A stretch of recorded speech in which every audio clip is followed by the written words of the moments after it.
What you see going on is education for the students.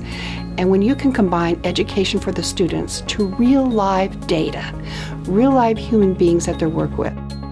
Students an opportunity to both give back to the community as well as take information that they've learned in their tax class as well as the VITA workshops that we put on and put that information to use in a real world environment. Experience, a lot of experience. You get to put into play what you learn in a textbook. I love helping the community out, and it's great to be able to apply what I've learned in the classroom. Stuff that I learned in my tax class last semester and apply it to doing actual tax returns this semester. It's really rewarding to do this for the community. They're always extremely thankful of everything that we're doing for them. The kids are wonderful.